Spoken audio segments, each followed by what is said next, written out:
여러분, 언제나 우리의 시작에 전환점이라는 게 있어요. 전환점, 분기점, 뭐 그런 표현을 쓰죠. 분기점. 영어로는 터닝 포인트라고 그러죠. 터닝 포인트. 여러분들의 인생에 그런 전환점이 있었습니까? 언제가 전환점이었습니까? 내 인생에 획기적인 변화가 언제 있었는가? 또 그걸 변곡점이라는 그런 표현으로도 써요. 이스라엘 역사에 이 전환점이 있었습니다. 그것이 바로 구약과 신약의 이 시기가 한 400년 되는데, 구약과 신약 말라기부터 세례 요한까지 400년의 시간 동안에 선지자의 음성이, 하나님의 말씀이 끊겨버렸습니다. 어떻게 보면 이스라엘 역사의 어두움의 시대에 하나님의 말씀이 끊겨버렸으니까 선지자가 나타나지 않았습니다. 자, 그 역사의 그 전환점에 세례 요한이 탄생하죠. 세례 요한이 그 역사의 새로운 인물로 등장을 합니다. 세례 요한이 활동하자 많은 사람들이 이목이 세례 요한에게 주목이 됐죠. 그래서 많은 사람들이 세례 요한을 따랐습니다.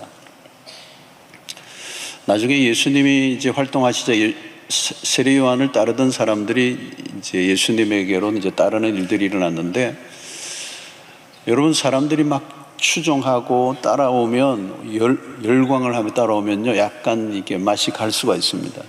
근데 세례 요한은 흔들리지 않아요. 왜냐하면 자기가 왜 존재하는지를 알고 있었기 때문에 그래요.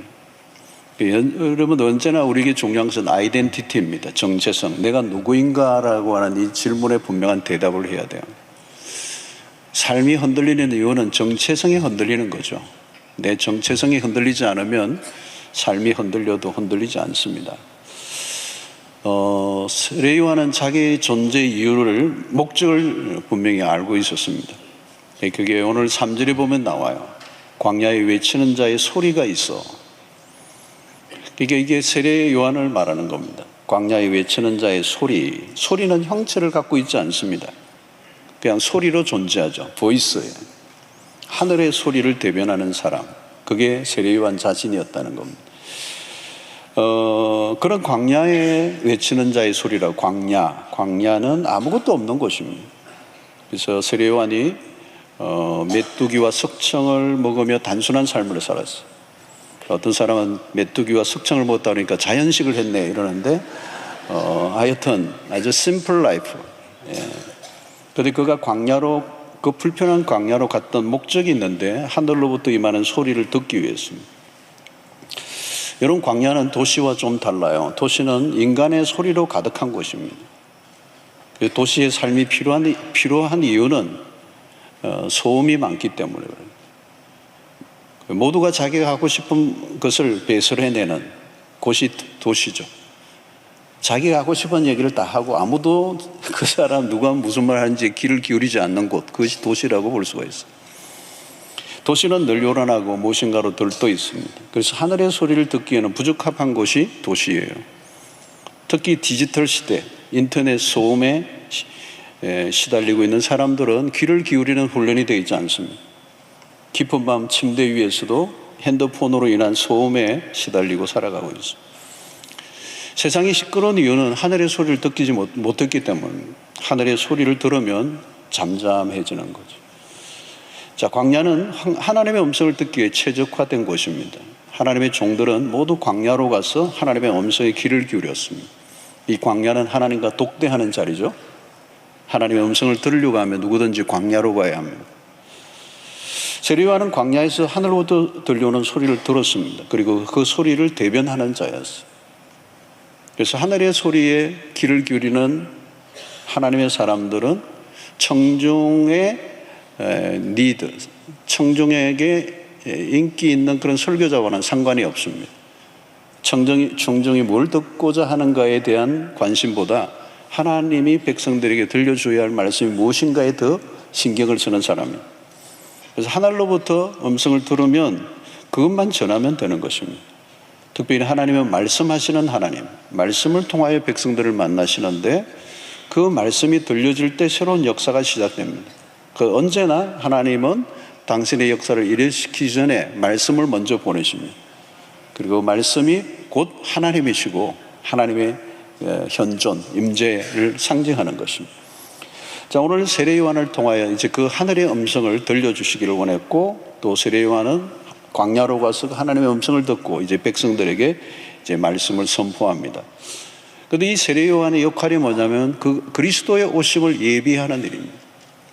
세례 요한은 자기 자신을 증명하고 드러내기 위해서 온 것이 아니라 그리스도를 드러내기 위해서. 자, 그리스도의 오실 길을 예비하기 위해서 세례 요한이 존재하는데, 그가 해야 될 핵심은 뭐냐면 그리스도의 오실 길을 예비하는 핵심은 회개의 세례를 선포하는 것입니다. 그래서 오늘 4절에 보니까 세례 요한이 광야에 이르러 죄 사함을 받게 하는 회개의 세례를 전파하니, 세례 요한의 메시지는 딱 한 가지입니다. 회개하라. 천국이 가까웠다는 것입니다. 이 첫 번째 일성이 회개하라는 거예요. 세례 요한의 설교에는 처음부터 끝까지 회개하라예요. 회개하라. 자, 이것은 백성들이 듣고 싶어하는 메시지가 아니겠죠. 그런데 세례 요한은 끊임없이 회개하고 세례를 받으라. 왜 이렇게 다른 메시지를 전하지 않고 시종일관 회개하라고 하는 메시지를 전했을까요? 회개보다 더 중요한 게 없기 때문에. 회개를 해야 그 다음에 진도가 나가요. 회개를 해야 그리스도를 만날 수 있기 때문에. 회개가 아니면 한 걸음도 앞으로 나갈 수 없는 거죠. 여러분, 교회를 오래 다녔다고 봉사를 많이 했다고 선한 일을 많이 했다고 그게 중요한 게 아니라, 주님이 관심을 갖고 있는 것은 당신이 진정한 회개를 했느냐는 거예요. 진정한 회개를 안 했다면 교회를 10년, 20년 다녀도 아무 소용이 없고 아무런 일도 일어나지 않아요. 아무런 일도 일어나지 않아요. 그래서 이 세례 요한은 지금 계속해서 그가 외치고 싶은, 말하고 싶은 메시지가 많았겠지만 그는 끊임없이 회개하라는 거예요. 오늘 우리 강단을 치면 다음 주의 설교도 회개, 그 다음 주의 설교도 회개. 그러면 여러분들이 어떻게 받아들일게요? 목사님, 설교할 게 없나 보다. 설교할 게 없는 게 아니라 세례 요한은 하늘로부터 들었던 메시지의 핵심이 회개하라였기 때문에 그 말밖에 전할 수가 없었던 거죠. 자, 회개란 뭘까요, 여러분? 방향을 바꾸는 것입니다. 우리가 잘 아는 거지만 방향을 바꾸는 것, 디렉션을 완전히 바꾸는 게 뉴턴입니다. 뉴턴. 좌회전 우회전이 아니고 완전히, 여러분 운전하는 분들은 잘 아시죠? 유턴이에요. 완전히 유턴. 같은 방향으로 갈 수는 없어요. 이전에 갔던 방향에서 돌아서는 것, 그게 회개예요. 지금까지 잘못 왔다는 걸 인정하고 돌아서는 것. 지금까지 살아온 방향에서 정반대 방향으로 돌아가는 것. 그런데 문제는 내가 지금까지 어떻게 살아왔는지를 잘 모르면 내가 어디로 가야 되는지도 모르죠. 그 본래 우리의 모습을 보아야 되는 겁니다. 그런데 죄인인 인간은 자기 스스로의 모습을 볼 수가 없어요. 그 성경을 통하여 우리는 인간의 본래의 모습을 확인합니다. 에베소서 2장을 보면 본질상 진노의 자녀였다. 우리의 현저수가 진노의 자녀라는. 바울은 로마서 7장에 오라 나는 공고한 사람이로다. 이 사망의 몸에서 누가 나를 건져내랴. 소망이 없어요. 이사야는 하나님의 영광을 목격한 순간 그의 입술에서 터지는 탄성이 그거예요. 화로다 나여 망하게 되었도다. 여러분, 사람들은 좀 열심히 살면 좀 더 나은 삶이 펼쳐질 것이라고 여깁니다. 과연 그럴까요? 방향 전환이 안 되었는데 최선을 다한다고 될까요? 성공을 했는데 왜 외롭죠? 많은 것을 가졌는데 왜 우울합니까? 몸에는 화려한 옷을 걸쳤는데 마음은 왜 심란한 것입니까? 좋은 침대에 누웠는데 잠은 쉽게 들지 않아. 자신이 하고 있는 일의 최고의 성과를 얻었는데 불안해. 여러분, 방향 없는 열심, 목적이 분명하지 않는 최선. 여러분, 회개는 완전히 자신이 지금까지 걸어왔던 길에서 돌이키는 겁니다. 180. 회개는 느낌이 아닙니다. 울고 나니 좀 기분이 나아진 것 같은 것이 회개가 아닙니다. 회개는 돌아서는 것. 마음이 돌아서야 되고, 생각이 돌아서야 되고, 행동이 돌아서야 돼요. 붙잡고 있던 것, 바라보고 있던 것, 집착하던 것들로부터 돌아서야 돼요. 그리고 우리의 삶에 익숙한 삶의 방식을 바꾸는 것. 가장 익숙한 삶의 방식이 무엇이었습니까? 우리는 죄의 노예된 자들, 죄의 습관이 되어 있는 자들, 죄의 어떤 행동이 아니라 죄의 뿌리, 그 뿌리로부터 나오는 깊은 죄, 그 죄에서 벗어나지 못하고 살아가는 그 삶에서 돌이키는 거예요. 여러분, 진정한 회개가 오면 우리의 삶의 변화가 일어납니다. 그 변화를 확실하게 보여준 사건이 삭개오의 이야기입니다. 삭개오를 보십시오. 여러분, 예수님을 만나자 완전히 돌았습니다. 그 시대에 세리가 회개한 것은 굉장히 충격적이고 희귀한 일입니다.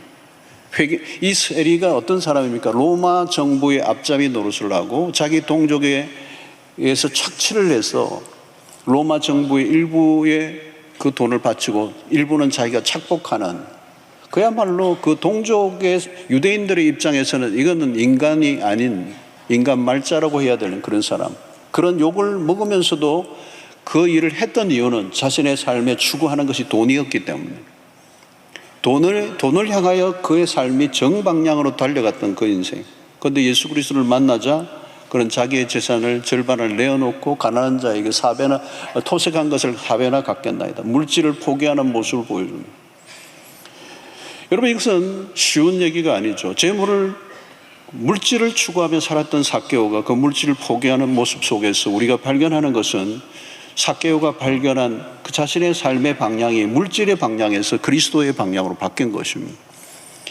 예수를 진짜 만나면 돌이킬 수가 있습니다. 회개가 할 수밖에 없는 삶이 되는 거죠.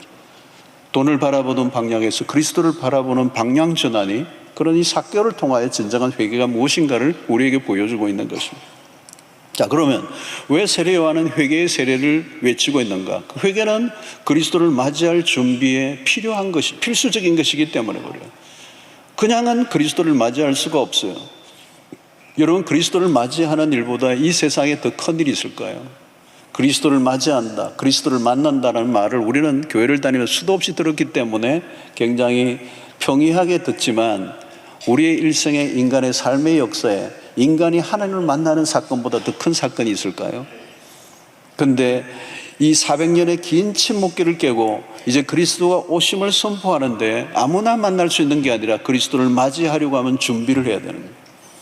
옛날에 왕이 오는 그 왕의 대로를 만들기 위해서는 그 왕의 길을 평탄케 하는, 그래서 정지하는 작업을, 그 거친 그 도로를 닦아서 평탄케 해서 왕의 마차와 그 왕의 부대들이 올 수 있는 대로를 여는 거죠. 여러분, 그 하나님을 맞이하기, 그리스도를 맞이하게 하기 위해서 어떤 대가를 치루어야 되고, 그 치를 만한 대가를 치르고라도 할 수 있는 가치 있는 일이 그리스도를 위해 준비하는 것입니다. 자, 그런데 그리스도를 맞이하는 곳은 어디일까요? 우리의 마음입니다. 그리스도를 어디에서 만나죠? 우리의 마음이에요. 근데 문제는 마음의 문제, 인간의 마음. 정말 내 마음에 그리스도를 맞이할 수 있을까? 여러분들의 마음을 들여다본 적이 있습니까? 내 마음.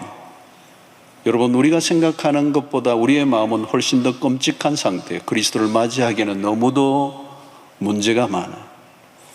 예레미야 선지자가 우리의 마음을 이렇게 표현합니다. 예레미야 17장 9절에 만물보다 거짓되고 심히 부패한 것은 마음이라. 여러분, 만물보다 거짓되고 심히 부패했다는 거예요. 요즘 여름에 이 음식들이 잘 상하잖아요. 예, 부패하고 그냥 음식물이 썩고 냄새가 막 나는데, 그것보다 더 심하다는 거죠. 우리의 마음이 그렇게 부패했다는 거예요. 부패할 대로 썩을 대로 썩어 있고 냄새 날 대로 냄새 나는 게 우리 인간의 마음. 버려진 땅과 같아요. 척박한 땅. 이 세례 요한에게 주어진 사명이, 이 마음의 한가운데로 대로가 열려 거친 비포장 도로에, 고속도로가, 하이웨이가 열리게 해야 됩니다. 하나님은 언제나 우리에게 찾아오시기 원하십니다. 문제는 우리가 하나님의 오심을 가로막고 있는, 하나님은 언제나 우리를 만날 준비가 되어 있어요. 그런데 우리의 편에서 하나님을 맞이할 준비가 되어 있잖아요. 하나님과 우리 사이를 가로막고 있는 장애물을 제거해야 하이웨이가 열리는, 하나님이 오실 길을 막는 게 뭘까요? 죄죠. 죄라는 거대한 장애물을 치우는 작업이 바로 회개입니다. 죄라는 방해물이 그리스도를 바라보지 못하기 때문에 회개를 통하여 내 눈과 내 마음이 그리스도를 맞이할 준비를 해야 합니다. 그래서 구약의 이사야 선지자의 예언은 매우 구체적이죠. 이사야 40장 4절에 보니까 골짜기마다 도두어지며 산마다 언덕마다 낮아지며 고르지 아니한 곳이 평탄하게 되며 험한 곳이 평지가 될지라. 왕의 대로를 만들기 위해 해야 할 일이 있듯이 높은 곳을 낮추고 낮은 곳을 도두어야 이게 평지가 되는 거예요. 평탄하게 되는 거예요. 그런데 이것이 쉬운 일이 아니에요. 가로막고 있는 이 거대한 장애물, 하나님과 나와 만날 수 없게 만드는 그 장애물이 내 안에 있고 그 죄가 우리 안에 있는데 그것을 제거해야 됩니다. 여러분, 대표적인 장애물이 뭘까요? 오늘 높아진 산, 그죠? 높은 산, 언덕, 그를 허물어야 골짜기를 메꿀 수 있는 거예요. 여러분, 이것은 무엇을 의미할까요? 우리의 교만입니다. 교만이 있으면 하나님을 만날 수가 없어요. 그 교만, 끊임없이 자기 자신을 높이려고 하는 그 자만심, 자기 자신을 극대화하고 자기를 우상화하는, 끊임없이 자기 자신을 부풀리려는 욕망에 사로잡혀 살아가는 사람. 나도 모르게 내가 하나님 자리에 앉아있는. 그래서 혹자의 얘기처럼 우리는 하나님을 섬기는 것보다 하나님이 되는 쪽이 훨씬 더 수월한 편이 되어 있다는 거예요. 내가 언제나 옳다는 태도를 가지고 있고 자신만만하고 고집스러움이 몸에 배어있는, 언제나 가장 큰 장애물은 우리 자신이, 그 높아진 마음을 처리하지 않으면 주님을 맞이할 수 없다는 거예요. 우리는 세례 요한에서 겸손이 무엇인가를 배웁니다. 그는 자신을 낮추고 시종일관 그리스도에게 초점을 맞춥니다. 진정한 겸손이란 뭘까요? 그리스도에게만 주목하는 거예요. 자기 자신이 아니에요. 또 어떤 방해물이 있습니까? 깊은 골짜기, 원망과 불평들. 이스라엘 백성들은 광야에서 원망과 불평을 쏟아놓았어. 그들은 가나안으로 가는 길을 스스로 막았어. 여러분, 원망과 불평을 작은 죄로 여기면 안 됩니다.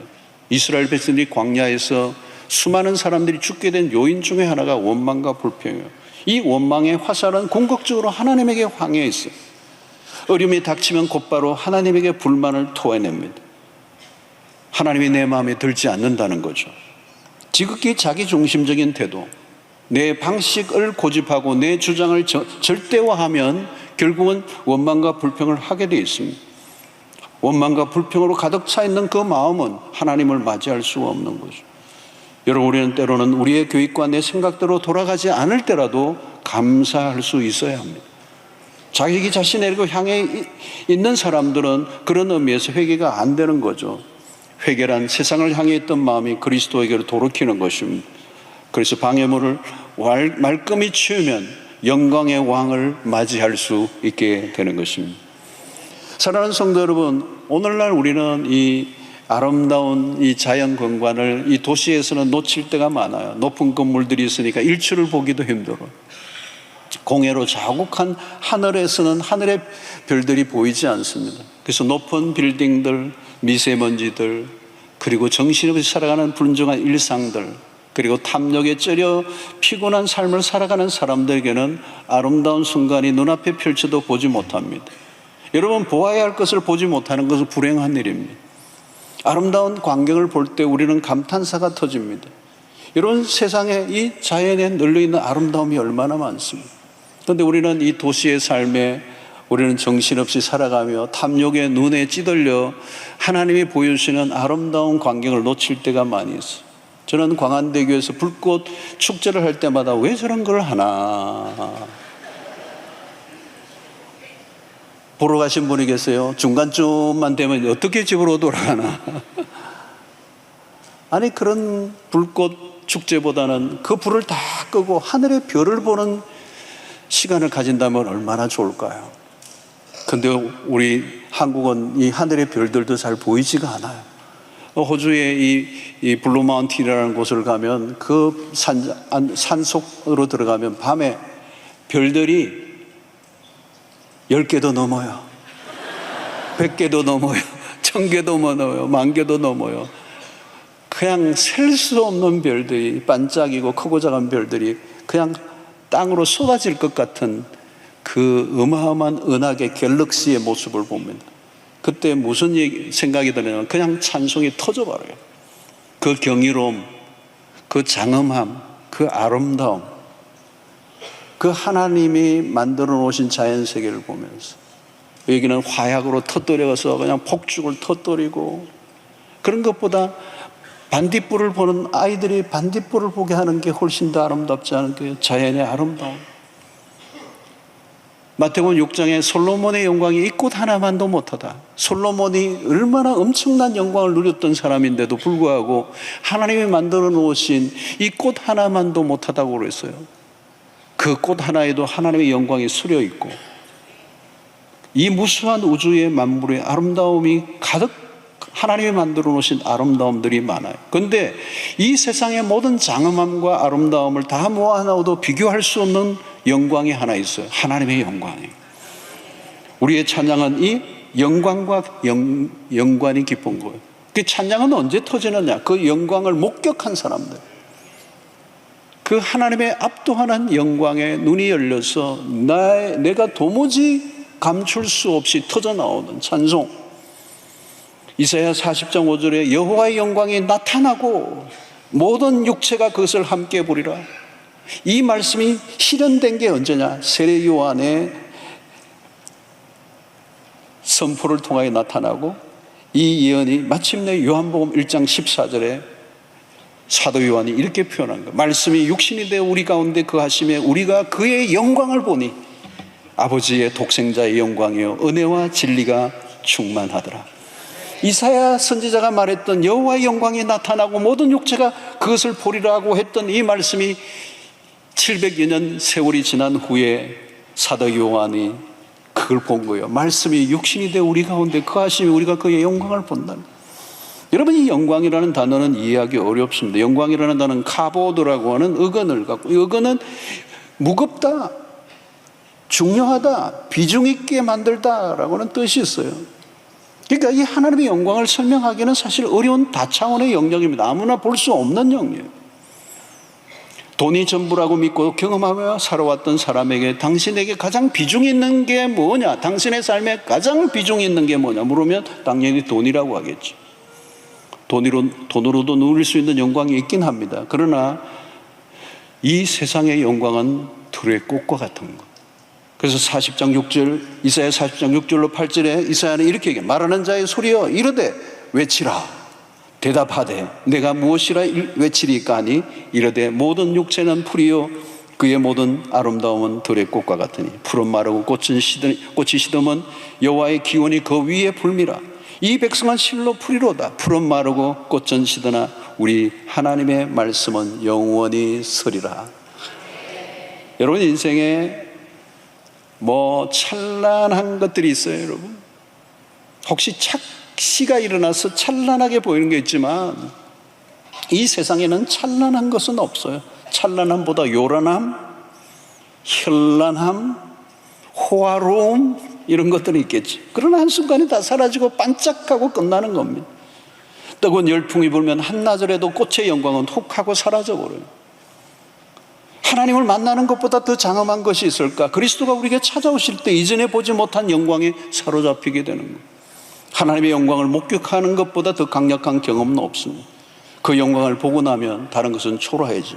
그 하나님의 영광을 스쳐 지나가다시 보아도 다른 것은 빛을 잃어버리게 되는 것입니다. 그리스도의 영광에 눈뜨는 일이라면 세상에 어떤 대가를 치르더라도 아깝지 않다는 것. 중요한 것은 우리의 시야를 가리고 있는 장애물을 거두어야 그 영광이 보인다는 것. 그 영광이 보일 때 하나님의 은혜의 빛이 찬란하게 우리의 영혼에 밀고 오고, 말씀을 들을 때 그 말씀 속에 은혜의 빗줄기가 임하고, 예배의 자리에 앉아 있는 것보다 더 행복한 순간은 없고, 그 예배의 핵심이란 뭘까요? 그 영광을 바라보는 시간, 그 영광에 압도를 당하는 일이 예배예요. 이 예배는 하늘의 영광을 바라봄으로 영혼의 축제가 벌어지는 시간. 그동안은 모르고 지내서 그런데 눈이 열려 새로운 세계를 보게 되니까 내 입술에 찬양이 터지게 되는 겁니다. 여러분, 찬양한다는 것은 놀라운 것입니다. 하나님의 은혜가 아무런 제한을 받지 않고 내 안으로 흘러 들어오면 그런 경험을 할 수가 있는 거예요. 세례 요한은 이제 그때가 왔다는 겁니다.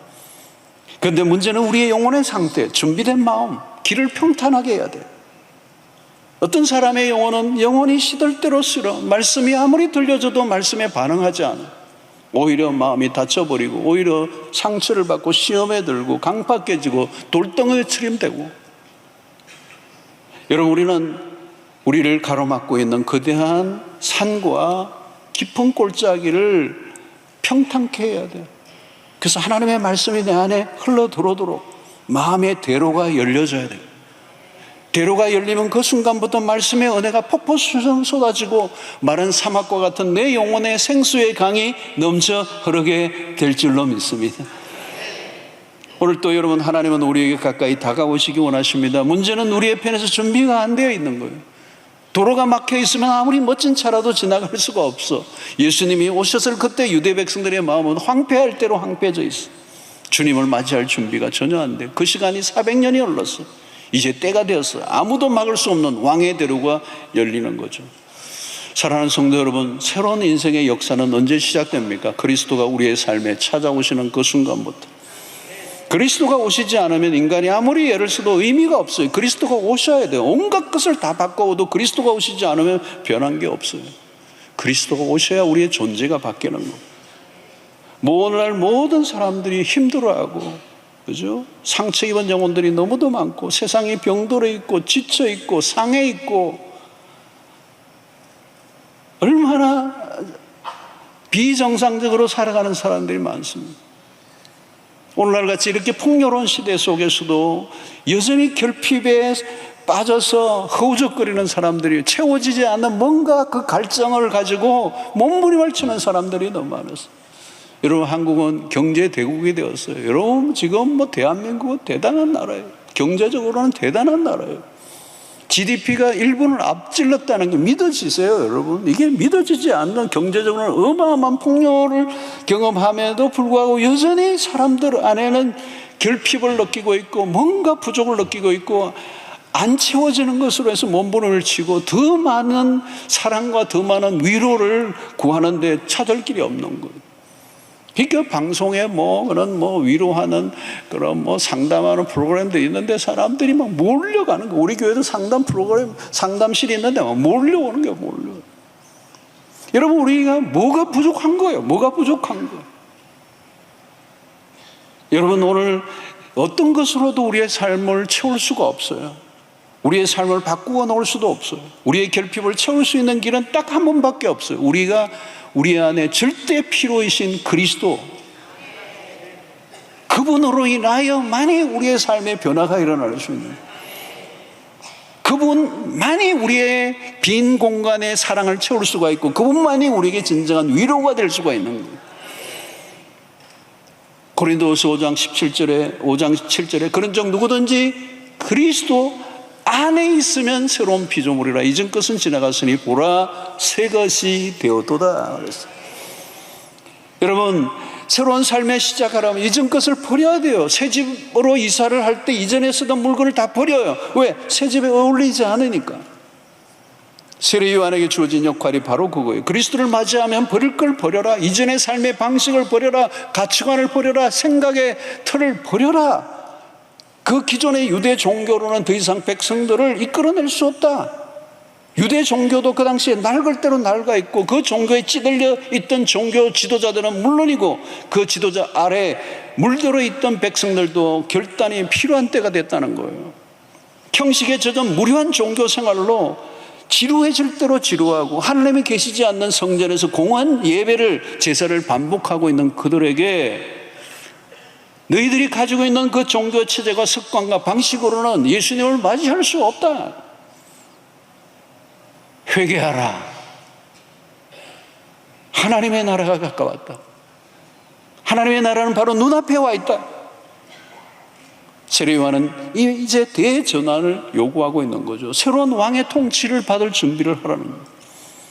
여러분, 그리스도가 오시기 전에는 우리가 그리스도가 얼마나 필요한 분인지를 몰랐어요. 여러분, 어려운 선교지에 가보면 낙후된 곳에 사람들이 불편하게 살아가는 모습을 봅니다. 저도 선교지를 여러 곳을 많이 다니면서 어떤 데는 아프리카의 그 오지의 가운데 오지 중에 하늘나라에 이렇게 살아가고 있는 사람이 현대사회 이 문명사회도 있다라는 게 믿어지지 않을 정도로 완전히 이 문명사회가 격리되어 있는 곳에 가면 그냥 옷도 안 입고 뭐 신발은 뭐고 막 글도 모르고 그냥 소수의 부족들이 거기서 그렇게 살아오는 거예요. 하루 한 끼 그냥 그 염소 뭐 젖을 통해서 만들어낸 아주 간단한 식사 외에는 한 끼 정도만 먹고 애들이 엎드러져 있는 너무도 불쌍한 삶을 살아가고 있는데 그들은 그렇게 살아왔으니까 그냥 사는 거예요. 근데 우리는 이미 이 문명을 경험하고 나니까 그 풍족한 삶을 사니까 그 삶이 얼마나 힘들고 불편한가를 아는 거죠. 근데 우리도 옛날에 가난할 때는 그렇게 살았던 거죠. 그게 당연한 것처럼 살았어요. 여러분, 그리스도를 만난 순간 우리 이전의 삶의 모습이 보이기 시작하는 거예요. 이전에는 그냥 모르고 살아서 그렇게 사는 게 전부인 줄 알아요. 돈만 있으면 행복할 줄 알았어요. 그리스도를 알기 전에는 그랬어요. 결혼만 하면 잘 살아지는 줄 알고 출세하고 성공만 하면 그게 전부인 줄 알고 열심히 노력했어요. 그런데 그리스도를 알고 난 이후부터 다른 세계가 보여요. 이전에 그렇게 즐겁고 행복하고 좋아 보였던 것이 이제는 더 이상 흥미롭지 않아져 보이는 거예요. 이전에는 그렇게 부러웠어요. 그런데 이제 부럽지 않아. 왜? 오히려 그렇게 그것만 알고 살아가는 그 사람이 너무 불쌍하게 보여. 그리스도가 없는 삶이 얼마나 피폐하고 허무한 삶인가. 그리스도 없이 돈만 있는 사람의 삶이 얼마나 불행한 삶인가. 이게 그리스도를 알고 나니까 그게 보이는 거예요. 이전에는 돈 많으면 행복할 줄 알았죠. 성공만 하면 행복한 삶인 줄 알았는데 그리스도를 발견한 이후부터는 그게 아니라는 거, 유치한 갈망을 하고 헛된 것을 추구하며 사는 그 삶이 얼마나 불행할까에 대한 안타까움이 우리 안에 찾아온 거예요. 이제 그리스도를 알고 나니까 그게 보이기 시작하는 거잖아요. 그래서 빌립보서 3장 7절로 8절에 바울이 이런 자신의 경험을 고백하죠. 그러나 무엇이든지 내게 유익하던 것을 내가 그리스도를 위하여 이제 다 해로 여길 뿐더러 또한 모든 것을 해로 여기면 내 주 그리스도 예수를 아는 지식이 가장 고상하기 때문이라. 내가 그를 위하여 모든 것을 잃어버리고 배설물로 여김은 그리스도를 내가 얻었기 때문이라는 거예요. 그리스도를 얻고 보니까 그 모든 것들을 배설물로 내 기꺼이, 내가 그동안에는 내가 그걸 지기 위하여, 그걸 획득하기 위하여 몸부림을 치고 내 인생을 걸었는데 그리스도를 알고 나니까, 그리스도를 얻고 나니까 그게 얼마나 무가치한 것들인가를, 그게 얼마나 그리스도 없는 삶이 얼마나 공허한 것인가를 이전에는 몰랐어요. 왜 삶이 악순환이 반복되고 왜 악순환의 고리가 끊어지지 않는지, 왜 인생이 이렇게 고난하고 낙심으로 가득 차 있는지, 그리스도를 만난 이후 우리가 얼마나 헐벗은 삶을 살았는가를 비로소 발견하는 거죠. 하나님의 말씀의 풍요를 맛보기 전에는 영적인 빈사 상태가 어떠한가를 잘 모르는 거예요. 그러나 말씀의 맛을 본 이후부터는 그 말씀 없이는 하루도 살 수가 없고, 아무리 힘들고 어려움이 와도 하나님의 진리의 말씀이 내 영혼을 넘치면 그 고난과 그 모든 위기를 이길 수 있는 힘이 그 말씀의 능력 안에서 나타나는 거예요. 그리스도를 모셔드리면 그 다음부터는 새로운 세계가 열리는 거예요. 오병이어의 사건을 보십시오. 5,000명이 오병이어로 5,000명이 먹고도 남는 사건은, 요한복음 6장에 나타나는 사건은 단순히 그 사람들을 먹이고 배불리 먹였다는 게 아니에요. 새로운 시대가 열렸다는 걸 말하는 거예요. 하나님의 나라가 가까웠다. 결핍으로 가득한 이 세상에 결핍에 더 이상 시달리지도 않아도 되는 날이 가까웠다. 왜? 그분이 오셨기 때문에. 그분이 누구예요? 그분은 영원한 떡이 되신, 생명의 떡이신 그리스도이신 그분을 먹으라는 거예요.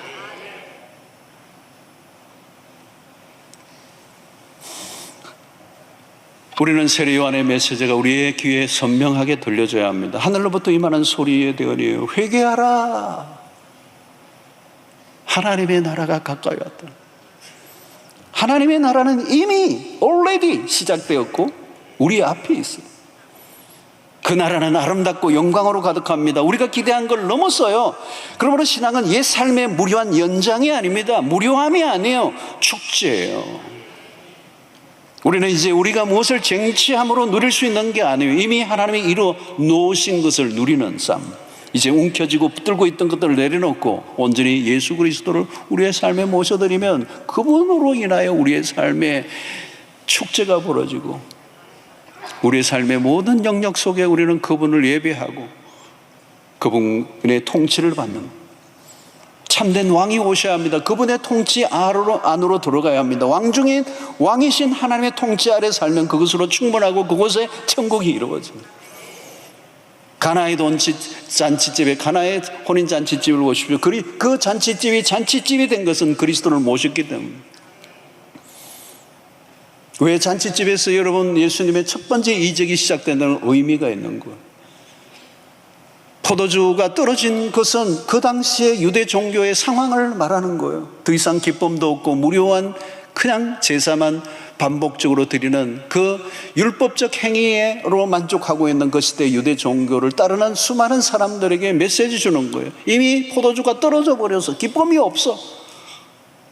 그런데 그리스도가 오셔서 그 물이 포도주 되게 하심으로 그 잔치집을 회복시키는 이 작업을 통하여 그리스도를 모셔드릴 때 우리의 삶은 잔치집이 되고 축제가 벌어지고 그리스도 안에서 우리가 무엇을 함으로 얻어내는 게 아니라 이미 주어진 것을 누리는 은혜의 파도가 치게 되는 것입니다.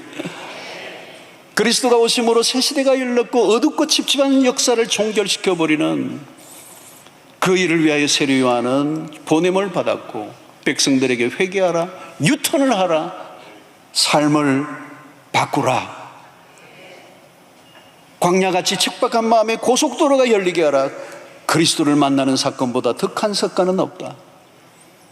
회개하라, 마음을 바꾸라, 바라보고 있는 방향을 바꾸라. 지금 무엇을 바라보고 있느냐? 더 이상 공허한 세상이 아니라 생수 대신 그리스도를 바라보라. 그분이 우리의 삶을 채우실 것이고 넘치게 할 것이다. 여러분, 나방은 빛에 끌리는 존재예요. 근데 인공 조명이 등장하면서 이 나방의 난관에 부딪혀 밤에 켜던 촛불에 끌려 불꽃에 타 죽어버려요.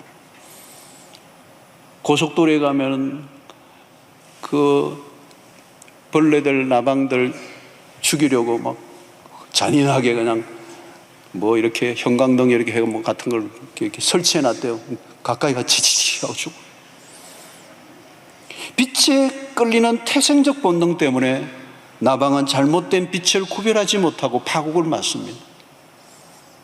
우리는 어떤가요? 우리의 참된 만족을 주는 게 무엇인가요? 무엇을 쫓고 있죠? 우리의 영혼이 혼미해져서 그릇된 환상의 지배를 당하고 무익한 것을 쫓았던 영혼이 다시 그분에게로 돌아가는 것, 그것이 회개예요.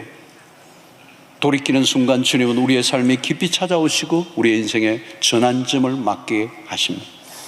불현듯 여러분들의 마음 속에 내가 무엇인가 잘못된 길을 가고 있다는 깨달음이 잠시라도 스쳐 지나간다면 지금 변화의 시점에 와 있다는 뜻이고 성령이 사인을 주시는 겁니다.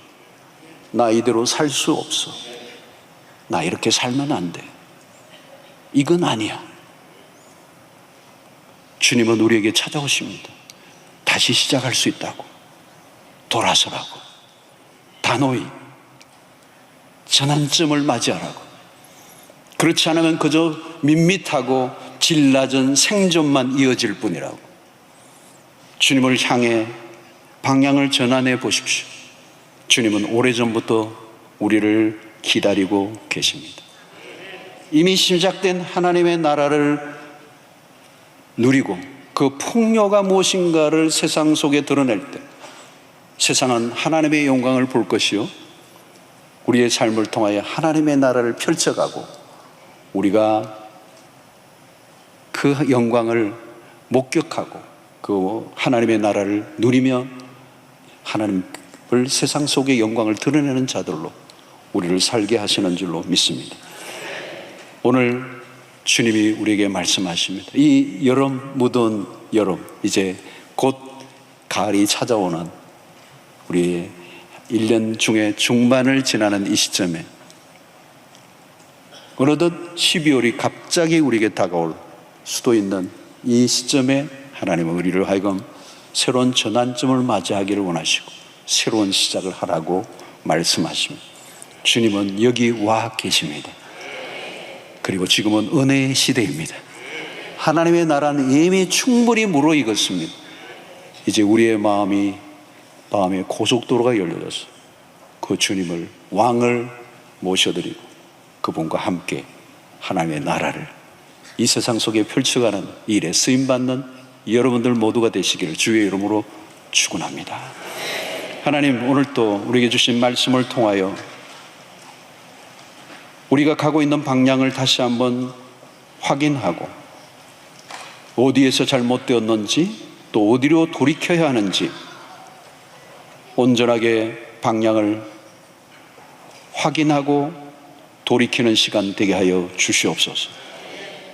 왕의 오실 길을 예비하는 저희들 되게 하시고 우리 마음에 하나님을 가로막고 있는, 보지 못하게 가로막고 있는 높은 산과 낮아진 마음을 돌이켜 주님이 오실 길을 평탄케 하는 저희들 되게 하여 주셔서 주님을 모셔 주님, 왕 되신 주님과 함께 하나님의 나라의 백성으로 주님의 나라를 경험하고 누리며 정언하는 일에 쓰임받는 우리 모두가 되게 하여 주시옵소서. 이 새로운 출발을 할 수 있는 결단이 우리 안에 일어나게 하여 주시옵소서. 예수님의 이름으로 기도하옵나이다. 아멘.